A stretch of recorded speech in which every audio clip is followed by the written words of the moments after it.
Big City Soundoff back here Sunday night, August 10th. Um, First off, sponsor of the month, Little Gallery of Big Messes. Um, Behind me. They were out at Cosmic Cat. Matt, if we're both here, that means we have returned from Cosmic Cat. Hold on a second. This isn't Matt right now. See, there's Matt, there's Elvis, and there's Jesco. Right now, you're talking to Jesco. And right before this, I have to say that I was feeling a little parched. I was feeling a little hungry. You know, could have ate a whole cow, and then I huffed an easy baked meal out of a sandwich bag. And damn it, now I feel like I could stand in front of a coal train and stop it. No, it's Matt Derraugh. Yes, I'm back from Cosmic Cat.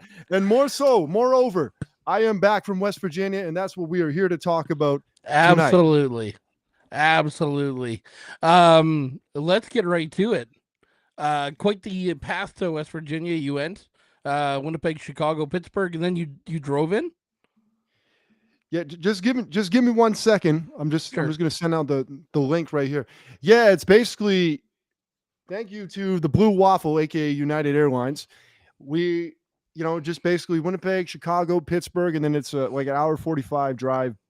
You go west from the airport, just past the state line, and then down the West Virginia Panhandle, the northern one, straight down to New Martinsville, which is where I was. And if anyone wants to know that West Virginia's in the south, or at least I was in the south, right north of town, and I could show you a picture of this right here, there is a sign on the side of the highway that says clearly Mason-Dixon line. So, and it gives the historical context for those who know. There it is right there. Yeah. So I was very much in Dixie. I was very much down in the south. And the people there certainly gave me the utmost southern hospitality that there is and showed me a very good time in West Virginia. So that's how we went there, and how I went there, because I went by myself, really. Mm-hmm. But, it's a little bit of a trek, but you get a lot of scenery, a lot of small towns. You get the Ohio River right there. Like where I was is right across the river from Ohio. So I touched 3 states, Pennsylvania, West Virginia, and Ohio, and 3 regions, the Northeast, South, and the Midwest. So that was very cool. You get the big smokestacks and plants and just lush, green, hilly scenery that you don't get here because it's all flat. It's really cool, man, for sure. That's awesome. For anyone watching, or will be watching, me and Matt spent the day together yesterday, a good part of the day yesterday together, and we did not talk about West Virginia once. Because I told him when he got out of the car, I said, do not, because we're saving this for tonight. I said, save this talk for tonight, and we're going to talk about it, because I don't want to spoil anything for you in advance. No, exactly. So, Matt, kind of give us there's a question that I have been asked a few times, and the question is, let's go right from the start. What is the connection to West Virginia? Okay, so the connection is, wait one second. Yeah, I'm just sending out the YouTube link. I got the Facebook link up now. Just want to make sure that all the people over there that I met that might be tuning in are able to tune in and catch this right now. Okay, we got the link. So let's go. The link was established. Now, we touched about this. Chloe Emerson is in the chat. Hello there, Chloe. So this link was established when we talked about Collabo season back in May, when we had the episode about that. I went through the backstory with Brandon Howe and how I met him years ago over it. Oh, shit. Ash is just sending me something. I'll ignore it. So basically, we connected just over the internet through Instagram. And I was already doing the Collabo season thing in early March. I started doing that in 2021. And then later in the year, in August, September, he came into it, and we discovered that we had a whole lot of chemistry just in terms of musically and our approach to creating these covers and just really getting all the finite details and everything down. And we just built on that since and developed a whole lot of camaraderie just over the basis of the internet. And a lot of people from the West Virginia region and a lot of people from up here have been featured on collabs with us ever since. Some of which, well, one in particular might be featured on this program soon, who's been on quite a few times and will be on even more. So that relationship was established. And then it got even more so once I learned of this store right here, Kraken Records, which is a nice little mom and pop store, like you're into the music or that type of stuff, or Argy's over on St. Mary's. It's that type of thing, right? So they got this store right down there, and it said, and then I inquired about it. Could I send some Ashley Arsonist records down? Yes, certainly. And you're going to make all the money back to you sell. So sold a few copies. Well, sent a few copies down there. Gave one to Brandon. I gave 10 of the first one and 5 of the next one to Mr. Ryan Shiflett, and Kim Nelson is the other person who runs the store, his wife, I guess, or fiance. And they kindly were able to stock my records, and few were sold, which is, I wasn't expecting anything, but a few people did come and pick them up just off of the strength of the promotion. And we ended up doing an event down there related to both of those things, both Collabo Season and Ashley Artist eventually. So, but we will get into that in just a second. But the relationship and the following was already there. People watching this right now know about Brandon. It would love for him to come up here, though I'm not sure that's going to be really as possible as us going over there, which I will also get to. But people down there are definitely paying attention to some of our guys and things going on, and just the collabs they're doing with Brandon. And they definitely know about me. And most I can say without bragging, I mean, even though it's in kind of a small, obscure region of the United States, I do have an American fan club, and that's very cool to see, to, and just to experience it firsthand, just based on these covers and things that we've been doing. So that's kind of the origin story of this connection here. Okay. Cool. So yeah, so obviously we heard that you were going down there, not too long back, but you're going down there. So it's really exciting to hear you, like, have you on tonight and just talk about your experience down there. You went live a few times down there. There was a good jam going on. You were at Yep. Kraken Records. You did. You got around. You experienced some West Virginia things. It was pretty cool. So, I guess just kind of tell me right from the start, kind of how things. How did it go down there? Where did it start? Well, I mean, it started at the Winnipeg airport at about 5 a.m. I think we already went over that. Then flew over there, no delay. Chicago O'Hare Airport within like an hour. Got in the next plane. By the way, the flight from Chicago to Pittsburgh is ridiculously short. Like you blink when you're taking off, and then all of a sudden you're landing. Like, it's that quick. So then, then make your way down there on wheels to Martinsville. Like I said, about an hour 45 southwest kind of. And then I check into my hotel over there, the AmeriHost, the New Martinsville Inn. It's kind of like a Comfort Inn, whatever. Nice little amenities that they got there. It's kind of like, you got a McDonald's right here. There's a Subway, strip mall, and a Speedway gas station.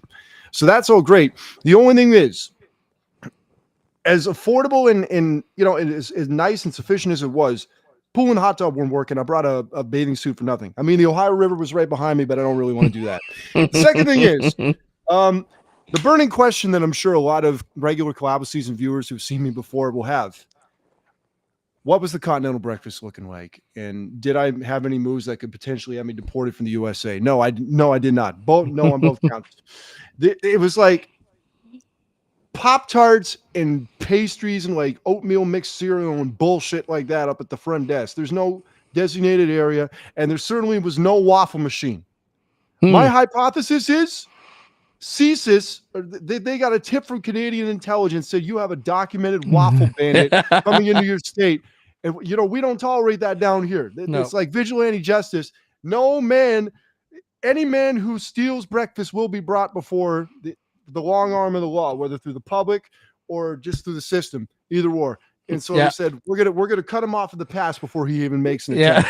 There were no waffles there. So the next thing is my room key. I don't know what it was, whether it's the lock or the key itself. Every time I went to go open it, to go jimmy the thing open, oh yeah, you're gonna ask if they had any waffles. No, they didn't. They got a Bob Evans right next door. No, Desi, there were no waffles. But yeah, so every time I go to, just how you slide it in, try to crack the thing like that, wouldn't work. All the time.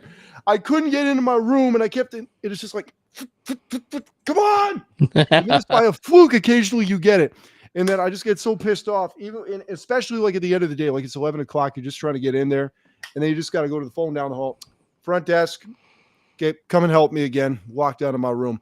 And it wasn't until about the middle of the late afternoon before the day I left where they actually gave me a working key. But other than that, I mean, it was either that or a Holiday Inn in the north side of town, which was a little more pricey, or some some shithouse motels you don't really want to be hanging around in. So I was considering my options, and that seemed like the best thing, especially with the amenities, like I said, that were there.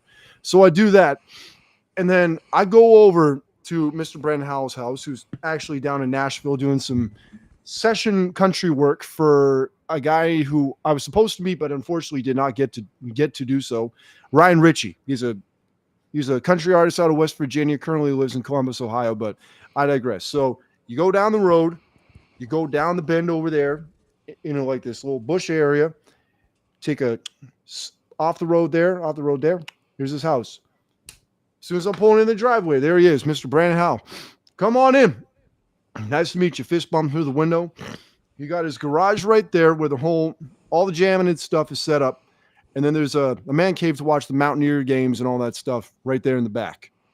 We sat down and just started talking. And just honestly, it was so surreal to me. I couldn't believe that after all these years and all the accomplishments musically that we had made, and as far as attaining the accolades of a bunch of artists that we had covered officially and all this stuff that we'd done, all this ground that we covered, that we're actually just sitting in the same room talking to each other. Like that's nuts. Just the power of the internet and just how you can just connect so easily today and make things like that happen. Neither of us could believe it. It just felt surreal to both of us. And I got to meet his old man, and he's cool, real cool guy, And not long after that, we did a little bit of talking. We went to a restaurant called Choo Choo's, which is just around the way over here. Just some nice little fresh, straight from scratch cooking that they got over there. Nice little Reuben and fries. I can't remember what he had, but it was probably something good. And we actually got Ronnie Ladderbrook on Messenger chat, just checking in. We talked with him for a bit. He's got a post of it up, with a screenshot of us tapping in with him. Yes, welcome home, Ruth. Well, welcome home to me. Hi, Ruth. Let me just say that. And thanks for the Cosmic Fly tickets. It was a good time. So that was basically the deal with that. And then we go back to the house. We set his electronic kit up. He plugs his guitar in, and we start jamming. For the first time ever, after we've been doing all these cover songs, we sat down and jammed for the first time in history. It just really just seemed to click right away. It was just really, it was an amazing experience to really have that happen and really come to the same room finally. So, like I said, all that's documented. You can see the clips, but yeah, we were ripping, just us two guys for a few hours, and then I ended up hitting the hay, going home. So then the next day, we get up. I go over to his house. We go over to Conaway Lake. We do a little bit of bluegill fishing, right there on this peaceful week. Choo choo pants and girls back in the day. Hey, I don't know what he's talking about, but anyway, I don't know what Fred's talking about, but I'm talking about a restaurant over there in the area.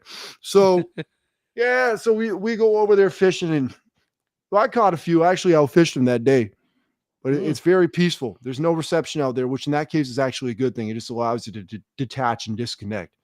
Yeah. But the funny thing is, like, my best catches, which were a couple of bigger bluegills, like we're just watching out there in the water, just waiting for that bobber to go under the water, just waiting for it to bite. And I'll come talking to him about like Rush or some Canadian music or something like that. We'll be in the middle of conversation. He'll be like, "Your bobber's under the water, man. Come on, reel." I go pull this motherfucker in right quick. Boom. It happened a couple of times there. So we do that. I think, then we went to Dos Hermanos, which is a nice little Mexican place. Authentic Mexican cuisine. People are from Mexico. They make everything straight from scratch. This isn't no old El Paso Tex-Mex shit. Like this is the real deal.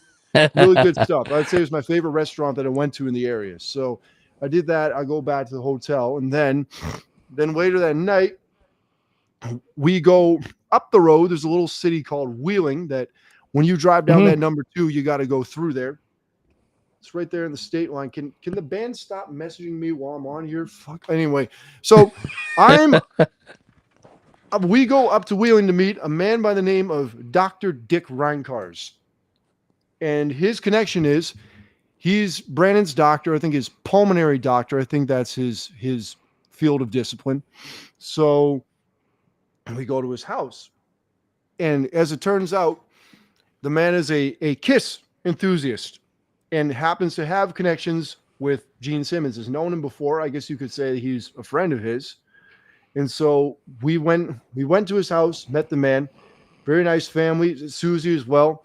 We go into the basement, and the man is probably close to six figures worth of authentic Kiss merchandise. Like, this is shit that should be in the Hard Rock Cafe. Hmm. Actual guitars, basses. He had this one bass, hitting a big old mouth bass, and I'm talking about a bass now. The Gibson Grabber bass. For those who follow classic rock and Kiss, you'll know what the lore is about this.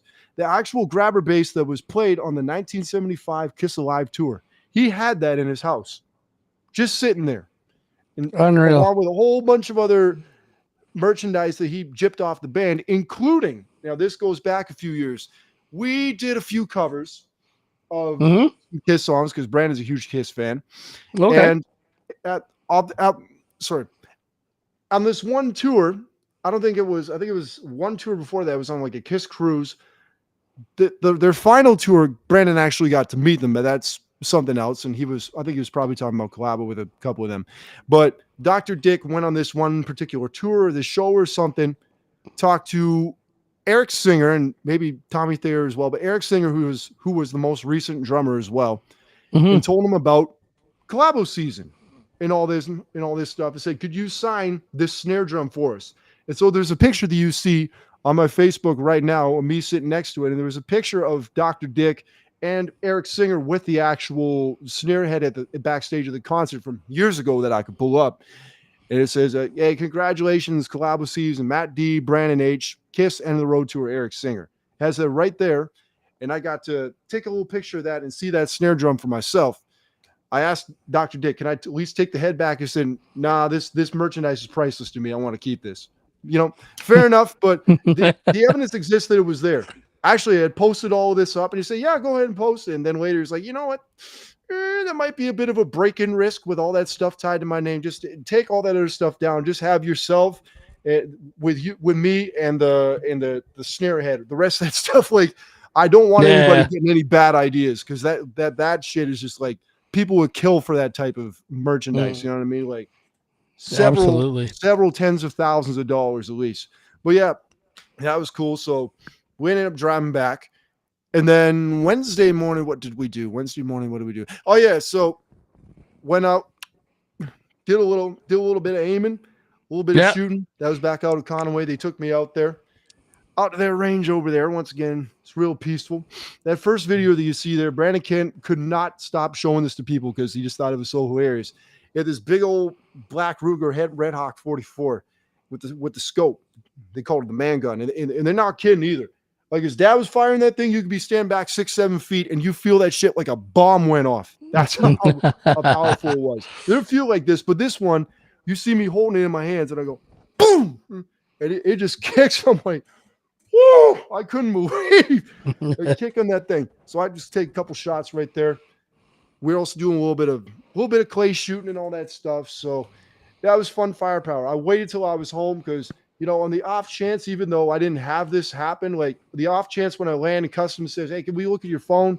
And they see me doing that shit, they'd be like, let's talk to you a little more about this. So I'm not trying to do that until I'm through, until I'm over with. But anyway, load of fun. And then I go back to the hotel after about 17 attempts to get through the door, chill a bit. And then essentially what happened after that? Oh yeah. So I went back to the house. One of Brandon's guitar students comes over. One of his students, this guy named Robbie, he's about 23 or something like that. Hadn't played with an actual group of guys or a band or anything since he was in school with a jazz band. So this gave him good experience. So we jammed with him for like a good 45 minutes doing Sabbath and Dio and all that type of stuff. There's one clip up that I have there of Children in the Grave. So we do that. And then we head over to Kraken Records, which we had actually visited the day before on the way to Dos Hermanos. So we already explained the connection there. Right when you walked in, right by the cash register, they actually had the CDs up, this one and the first one. And I'm going to be sending them more for any of the Americans that are watching. I already said that before. So it started off a little slow. You had a couple of guys, Steve Carroll, RJ Howe, Jay Stevens, who was actually a church preacher, came there to see me and pick up some records. Like, it's just a whole variety of people ended up showing up. Well, you had people bringing their kids in, like 10, Yeah. 15 people in this little mom and pop record store. And the thing is, they actually told me if you had held this on the weekend, you probably could have got even more. Could have had to move this up. I see that. I see that there. That's the first one, isn't it? That was the first one. Yep. Yeah, I sold some of the first one too. But Right on. but if it had been on a weekend, like if we did this on a Friday night or a Saturday, we could have got more people out, which was like, fuck, I should have scheduled this a different way. But for what it was worth, and in a small town like that, and me being from a whole ass other country, that's actually, yeah, Ronnie, we were just talking about how we checked in with you in the restaurant in the first night. Yeah, it was an amazing time. We're just getting through that right there. So yeah, basically, we're just chit-chatting, shooting the shit with all the locals. They're bringing their kids over. Like, could have got a whole lot more people down on a weekend. Like, could have been 20, could have been 30. Might have had to move it outside. Might have had to move it out on the street. Like, when I first announced the event, I had people in the comments saying, "Hey, let's have a block party. We'll just seal the block up." I'm like, man, I'm not trying to do all that right there. I'm not trying to incur any additional cost that needs to be incurred. And Yeah. I also advertised as a meet and greet because I didn't, like, very vaguely, because I didn't know if we were going to be performing or not. And the thing is, if you go through customs and you say, well, I'm going down to perform, the next question is, okay, do you have a visa? You got a P2? Do you have all that other paperwork? Once again, not trying to go through that nonsense. And that P2 is, you're better off trying to win Lotto 649 than get one of those P2s. That's a whole different story. But right there is just, I'm just going down for leisure pretty much. And that's what I did. And from just talking about collabo season and just meeting all these people, which is great and just incredible that I have so many of these Americans in this random town following me, it turned into, hey, you got these copies sitting right here. Let me pick one of these up and get a photo of you. Hey, can you sign this right here? Sure, I'll sign this right here. Here's a copy of Burn. Here's a copy of the other one. I started signing off, a bunch of these records. I'm like, Brandon, grab my phone right here. Take this. This is like almost historical. It's a really cool look. And we sold out whatever amount of copies were left of each EP. We cleared all of that in that night with everyone that came to come check us out over the span of those 3 hours from 5 to 8 p.m. So that was an incredible thing. And hopefully with those guys buying that CD and giving it a spin, it just increases the general reach that we've got over there and enables us to, once we've established ourselves more in Canada, and if we get more of a buzz happening in that region, and especially in the US in general, because the whole thing is like, then that would give us incentive to go over there. I mean, once we have some more back and we'll work through visas and all that other stuff, but that's way in the future. But that's just ground steps, because some of these people got connections all over. Like, like I said, we got Pennsylvania, we got Ohio right across the river, we got West Virginia, and other people in other parts of the United States could be following as well. And you can't just, it's a good first step, but I really want to expand as much as we can into the regions and all that other stuff. Car 287, I'm assuming that's Terry. Nice to see you. Yeah, basically, no pun intended. Don't want to be a broken record, but you get the point. And also, that night, if you remember that post I had about the whole list of Winnipeg musicians and contacts on Instagram and Facebook, drop that off to Mr. Ryan Shiflett over there. So Valley Narrow's on the list. Ronnie Ladderbrook's on the list.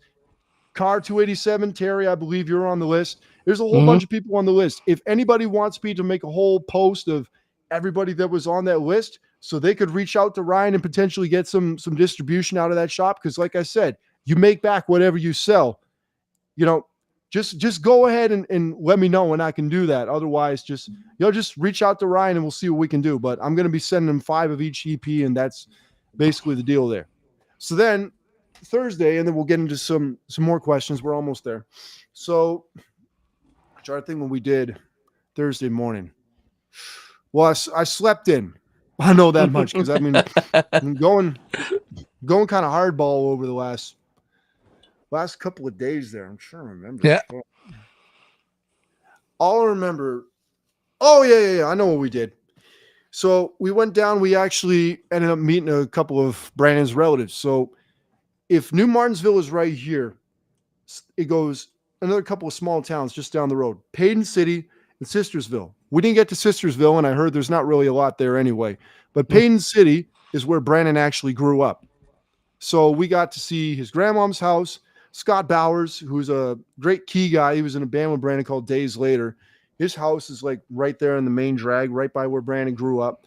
So we got to stop in and meet him. Well, I'd already, met him at the record store the night before. We stopped in Yeah. anyway, and even before that we went in to meet his grandmother, who'd been following our stuff, and very very nice old woman for sure. Good to meet the whole family. So we stopped in for a bit and just chit chatted, and then we caught up just around the way with Brandon's dad's current girlfriend right now, over at their house. We're just chit chatting for a bit, and then we went over, just hung out rather with Scott, and then we just moseyed on up back to town to another place called Quinette's, the Quinette's Court Restaurant. And like people like Blake Shelton, other country superstars have actually ate at this restaurant. You go in there, and it's just you pay $20 for a drink or something. Like pay whatever you got at the door, and then it's a buffet restaurant, all you can eat. Just go ahead, stuff your face.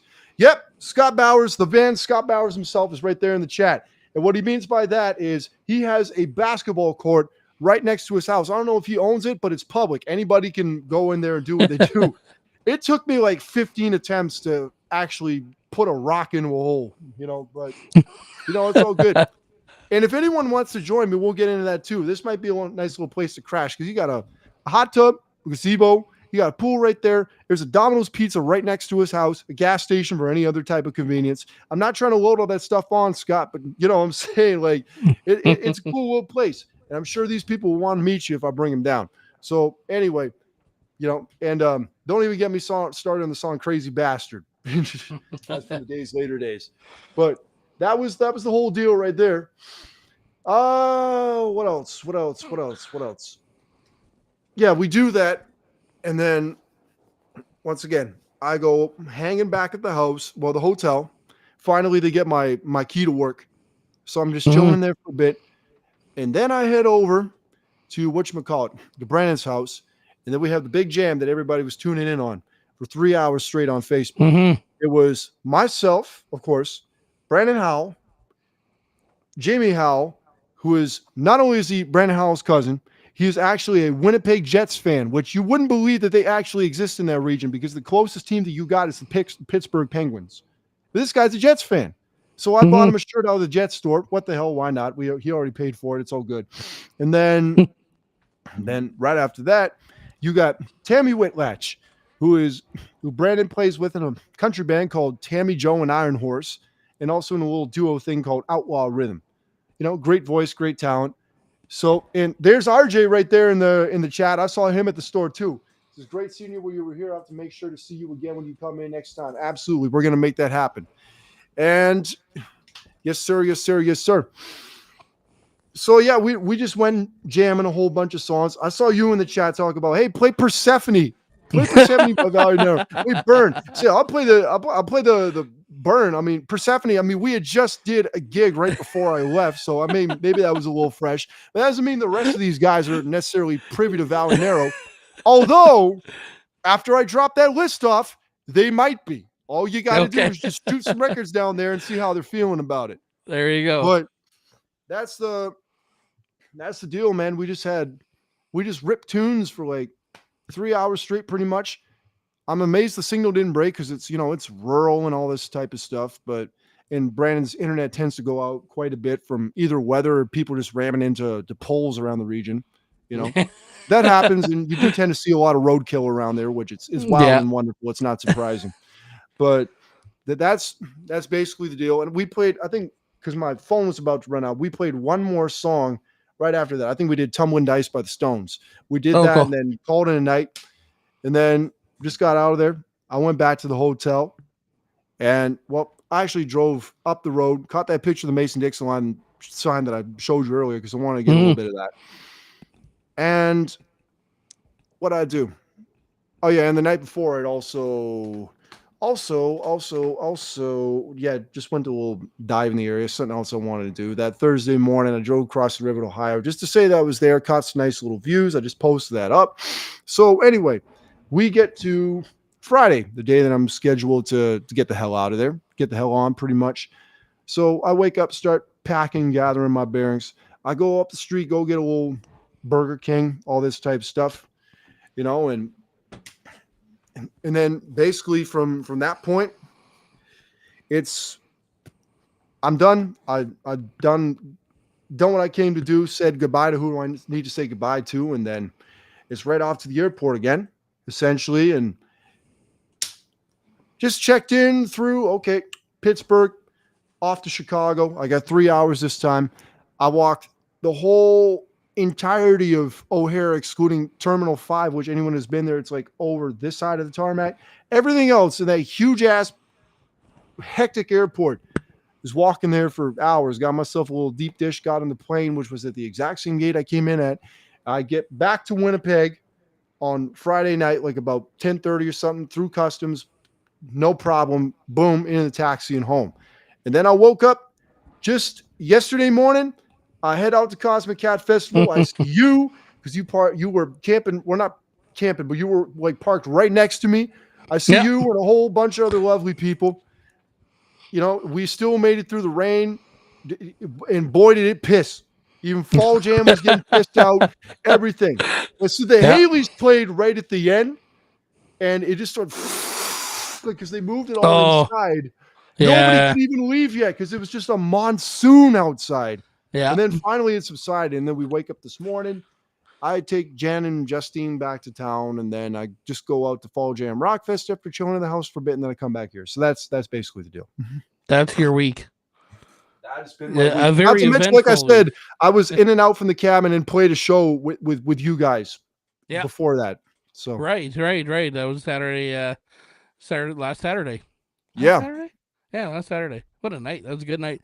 I mean, an eventful week, and the great thing with you is you're no stranger to going live and taking footage. So I do want to say though, your jam, that 3 hour jam you had, a cool thing that happened on that was just kind of looking in and seeing who's commenting, and you had people from all over, right? And it was cool. You'd see someone from Winnipeg commenting, and then I didn't know some of the names. I'm just assuming they may have been from down that way.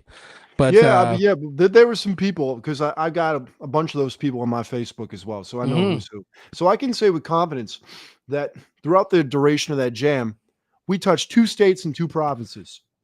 Oh, We there you had go. West Virginia, more than likely Ohio, Manitoba, and Saskatchewan Oh, cool. tuned in. So Yeah. so 2 regions in both countries. Watch that. That is the magic of the internet, right there. Hmm. Back like pre 1991, whatever. Well, no, let's not even do that because social media was way off before that point. Couldn't do that until shit, damn near recently. If you look at the major scope of history and time, and I was Hmm. just sitting outside the garage on Thursday night, like I can't believe that I actually made all this happen just by just dicking around online doing cover songs. That's nuts. Isn't it crazy? And your Orlando Miles cover, just to bounce to that because it did include Brandon Howell and Holly Davidson. Um, We were almost at 10,000 on almost that, by the way. 10,000. Unbelievable. Is that the biggest hit so far? Yeah, absolutely. Yeah. The biggest hit before that was the Firehouse cover that we did of All She Hmm. Wrote with Kevin, and that Yep. was at 7.6, and I believe that's where it is before. And we just pushed it, and it had so much continuous momentum because sometimes you just get stickers that have longevity like that. And this currently a 9.4, and we're not going to stop until we push it over the top.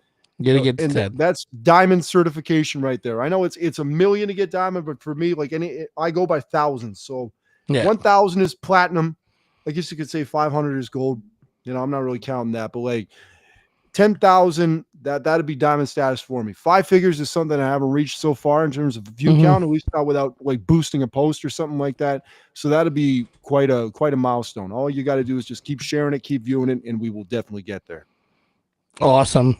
Just kind of bend your ear for a minute about Fall Jam. How was Fall Jam today? Well, I only went for a little bit just Yeah. to go see the lovers, but Yeah. Oh, right on. it was all right. I mean, the crowd does tend to be a little sparse out there, like in comparison to Cosmic Cat. And to be fair, like any other place that, like Hilltop, any other time that I performed at Hilltop, it's really been the same thing. It's like, but in this case, I think Ryan and Kat did an excellent job, and you can attest to it because you were there. There was Mm-hmm, a lot mm-hmm, more of a turnout than we would have expected, and the aesthetics of moving that inside, in spite of the weather, was actually a good decision because it made the look of it a lot better with the people that showed up. So mm-hmm. it made me more optimistic, and I already said to Ryan, like, if this is how it's turning out, then consider us applying for next year. Absolutely. Yeah, yeah, they did such a great job. I posted this morning about it that not even the rain could stop them from No. making sure everything happened. So good on them. I mean, like it was pouring, and Hmm. it was on and off, and then it just hit. So, glad that all worked out. So, Hmm. yeah. So another thing I wanted to just kind of bring up, and I know you've mentioned this before, but anyone watching may not know the story. But at Brandon's house, he has a picture framed, and it's of Don Henley. Oh yeah. Okay. Yeah. So this So Don here. Henley thing, maybe just kind of brief that story for anyone who maybe hasn't heard that because it was kind of it's Okay. a pretty cool thing. Yeah, and it's up in Tammy Whitlatch's house because she's involved too. So that's the famous room. That's when, after we got back from Wheeling, but Dr. Dick's house, we took the tour of his house. And that very room that you see so many times in Collabo season, that's his bedroom, and that's where all his recording apparatus is. So Hmm. that picture that he's got there. So back in October 2023, this is when we released it. It was me, Brandon, Tammy Whitlatch, and Larry Truex, who's the bass player currently in Tammy Joe and Iron Horse, and also did did fiddle on a cover of Mountain Music by Alabama that we did even before that point in 2022. Not to mention his daughter Renee is a world class fiddler. She's in Nashville. She's been on stage with like Charlie Daniels, Jelly Roll, all that stuff. Like, just like, she's first rate. If we have connections with her, I could get a hold of her anytime and get her back on, because we had her on another cover of Chattahoochee by Alan Jackson. So we got tentacles everywhere. But the point being, we had that crew on there, and we did the Eagles. I can't tell you why, off the long run. For anyone who has put cover material or anything online, cover songs, the Eagles and Don Henley are notoriously, they're cunts about copyright. They really got to stick up their ass about it. Like they're Yep. like at this point we understand. Okay, obviously CD sales and all this stuff. There is a point to be had that a lot of that has been impacted by the internet in a negative way, and streaming Hmm. isn't really compensating the artist the way that it's was supposed to. But at the same time, the internet is the gift and the curse. And on the gift side, when somebody goes and revives an old song that people might have forgotten about or didn't really get passed through the generations the way that it should have, whether it's through like a viral video on TikTok, like the guy that did the skateboarding and the skateboard and the cranberry juice for Dreams, Fleetwood Mac, Yeah. that type of Yeah. thing, or if somebody just does a cover of it and it blows up, then that kind of exposure, that kind of placement can help keep your music alive, even if it's not necessarily like formally licensed. Like, main practice is to go obtain a license from the publishing company, and then the artist can also be compensated for their mechanical or synchronized royalties, whatever it is on the publishing side, right? Yeah. But most people, that's too much money, too much red tape to go through, so they're just going straight to the internet and doing that. And it creates more exposure for the artist. I mean, it's cliche to say, okay, you get paid in exposure, but you really do, because then if that blows up, more people, like in younger generations and those who are going to be more attracted to those mediums. Yes, Scott, thank you. It was so good. And I can send a link to you if the audio is not blurred out somewhere. We'll get to that. But you get what I'm saying? Like, you got to be able to adapt with these times and utilize these mediums and let people just run with it, because if it blows up, it can create a resurgence of an old hit that might not have really, Hmm. well, either it took off or it didn't really take off before, or it was sort of forgotten about. It can bring your shit back to life. So there's good to be coming out of the internet, but some of these older artists, especially a guy that's like one of the top selling artists of all time, like Hotel California almost did 30 million, like major money for life, that Hmm. just are stuck in the old, like, no, no, no, get all my music off the internet. I don't want anything on there unless they're paying me, unless they're licensing me. And Don Henley has people scouring the internet. He said this in interviews to make sure that anyone that is violating that copyright, that aspect of the copyright, and isn't doing so without a license, get that shit off the internet. File a complaint to YouTube, do all that stuff. So we did this cover of I Can't Tell You Why, and dare I say it, I think it was pretty balls on, spot on. Tammy did a great job on it. Instrumentally, I think we were very spot on there. And predictably, all of a sudden, like right after that, the audio got muted on Instagram and Facebook. So I'm like, shit, okay, well, let me try to appeal and figure this out in the meantime. I tell everybody, okay, go over to YouTube. I got posted up there. They haven't touched it over there. So everyone goes and posts it up on YouTube. Over on Instagram and Facebook, it's muted for a week. Finally, after I've been working with it, they say, oh, we'll unmute it. Okay, we're good. We're going to release the claims on that. Okay, cool. And then like 2 days later, it gets nuked off YouTube. So, and then I think they muted it again. And so that original post that is on his wall, I think was the original post saying, hey, look, the audio's muted. It wasn't us. Go watch this over on YouTube. And that screenshot is actually the article that I mentioned of explaining that, look, Henley's got people on the payroll, that he's really stingy about copyright. And he has people, trying to handle this whole shit, this whole situation, and just make sure people aren't making sure he gets paid. Let's just put it that way. But I would just say that he's mistaken about it and he's going the wrong way. But to each their own, in whatever perspective you want to hear. But that's the only one that if you look for it on YouTube, you're not going to find it because it's gone. I'm not even going to bother trying to lawyer up and dispute that. Fuck, whatever. It's not worth it, right? Really. Like, I could go get licenses for all these covers and all that stuff. I don't have time to do that. And most artists that aren't Don Henley or some of these other legacy acts don't give a fuck. They're fine. Like, just go ahead and do it. It's cool. And the evidence is there because we've had artists come back and say it was great. CJ Snare and Bill Liberty from Firehouse, Ted Nugent, Lee Aaron, a whole bunch of different, Jared James Nichols, a whole bunch of artists have actually come back and given us the props that I guess we earned from our renditions, because Brandon and I, and I'm not as strict with this with a lot of other people, and not to discount their talent, but I don't go as hard on them as I do with Brandon, because we're on the same page, but that doesn't mean everyone else is willing to really go to that extent. But me and him him and I leave no stone unturned with our collabs, and we really dig into the details and really just trying to get it as true to form as we can. And that's the result that pay off as a result of that. And sometimes, it's a little too close for comfort for some people, I guess, but that was a badge of honor, and we'll just take it from there. Super cool. There's a couple others that you can't find on YouTube. Some of them were earlier. I didn't feel that like they were my best work, but other than that, everything since, we've been doing great numbers, and I've been enjoying it. I've been scaling back my vocal contributions because I'm not really formally trained. I can only do so much. So I leave it to the professionals to come in and do that. So that's the deal. Gotcha. So kind of coming to the end of it, but I do want to get to one more thing here.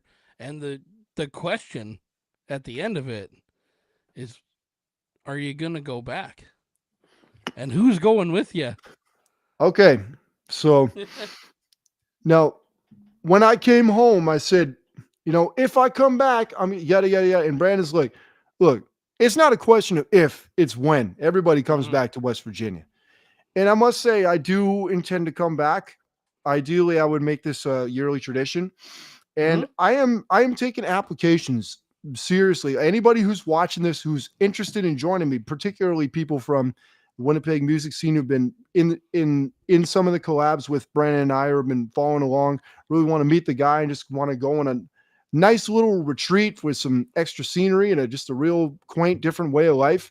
Feel free to apply and talk to me. I mean, you can also just send records down there. Like I said, that's another way to establish yourself.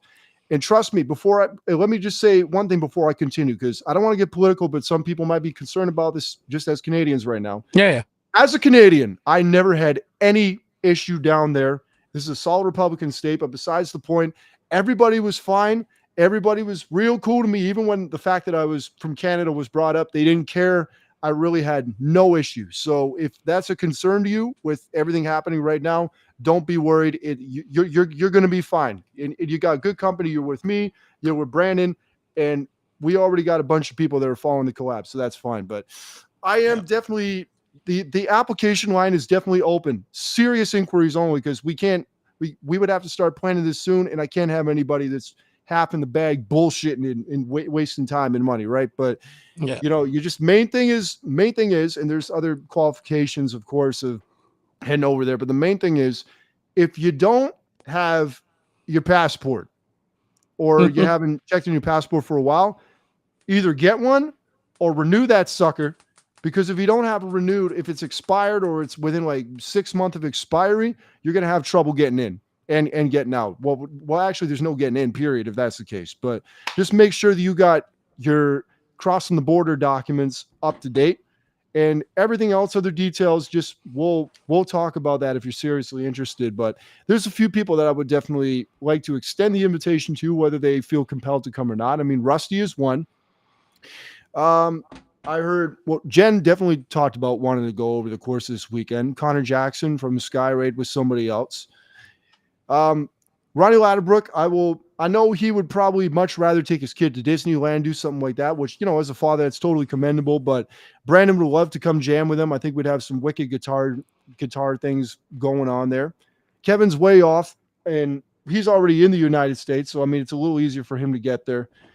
But that's just a few names that I'm either looking to bring along or already have expressed some interest. But anybody else, anybody from the Winnipeg music community, anything like that, seriously, if you're seriously interested and you think you have the time, money, resources, and all that stuff, because I'm not paying for your shit, but I will just get the ball rolling on this other stuff.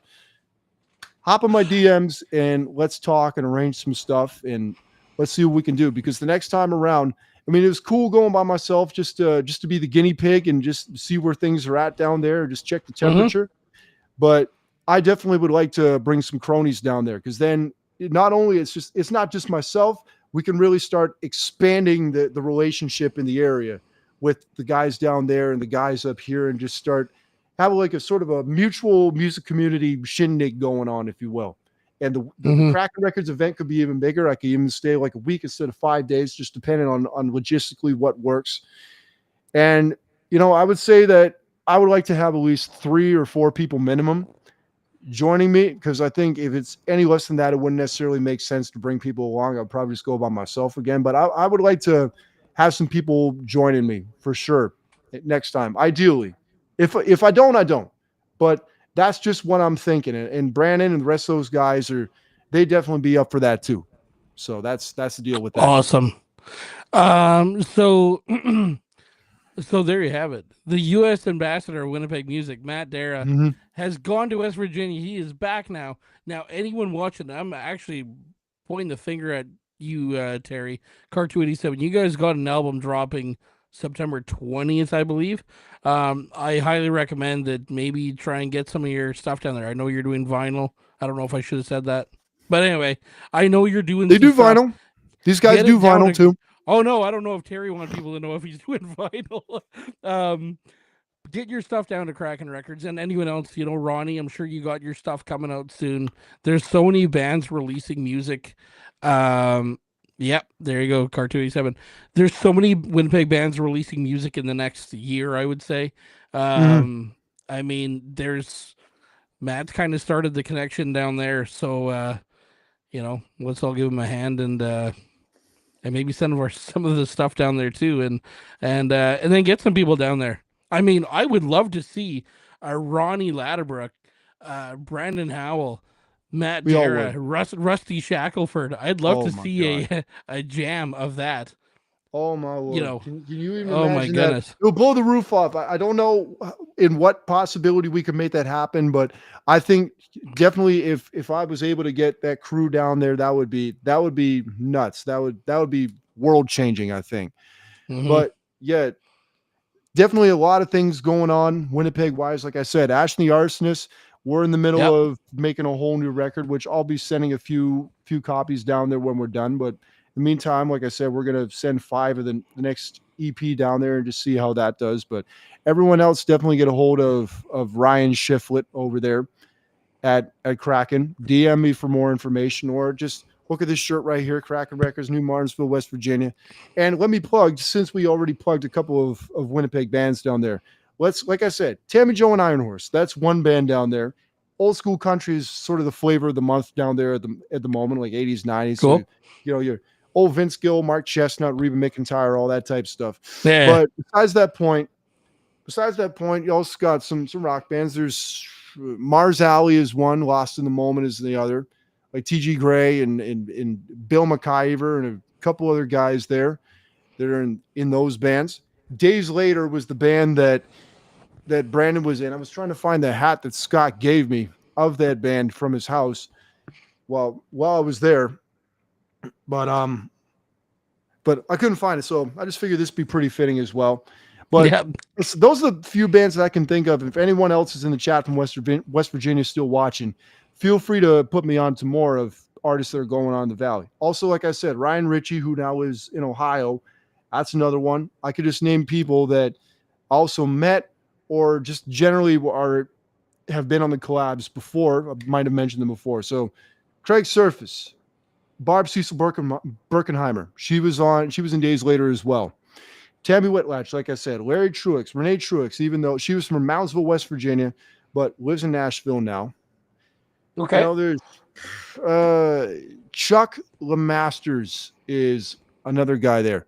Sean Potts is another guy. Alan Potts, I met his son, Alan Potts, at the record store. He's the sort of the little wiry guy with the glasses and the tattoos. That if you look at the clips, that's that guy.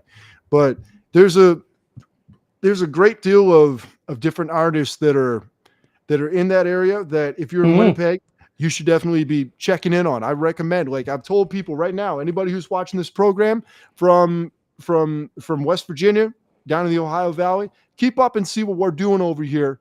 And then you can go and pressure Ryan and make the recommendation. Hey, we want those guys' CDs. We want their albums in the stores. Let's go make that happen. And yeah, all the Winnipeg guys, check what's going on in West Virginia, and let's just see what we can make out of this. And like I said, we're just planting a little seed across the border because there's two prime music markets. Well, U.S. more so, but you get the point. You help me, I help you. But you can definitely expand from there. There's always a good diet for good old rock and roll in the Rust Belt in that general area. And Pittsburgh is really close. Cleveland's pretty close, but it's a few hours away, 3 hours away. Columbus is 4 hours away. So there's a few major American cities that are just right nearby in that region. And you can expand to that point. I don't know how we're going to go about doing that, but we very well could. I mean, I'm not discounting anything and the possibilities are endless. But I just thought this was so kind of cool to do, and it made sense to go down there and let's just see what we can make of this. If nothing else, it'd just be a cool little conduit and partnership that maybe could blossom into something else. Who knows? Yeah, exactly. Awesome. Well, good chat with you tonight, Matt. I gotta get my little guy to bed. So, fair enough. You're this is your sixth time on here. Yeah, I think it's 6. Yeah. I don't have a green jacket, but you know what? No, it's. I have a red jacket. This is what you get for 6 times. 6, but there will be 7. We'll get to that at a later time. I look like a Mountie. Yeah, you do. Yep. After all this U.S. talk, I decided to get real Canadian at the end. Yeah, exactly. Eh? Yep. Awesome. All right. Well, thanks, Terry, Scott, RJ, Fred, Ronnie, Ruth, Chloe, Desmond. Thanks for chatting in, and thank you to everyone who watched tonight. Good chat with Matt. He's back from West Virginia, and he's not done. Oh, far from it. And all you were coming with me, one way or another. Exactly. All right, Matt. You have a good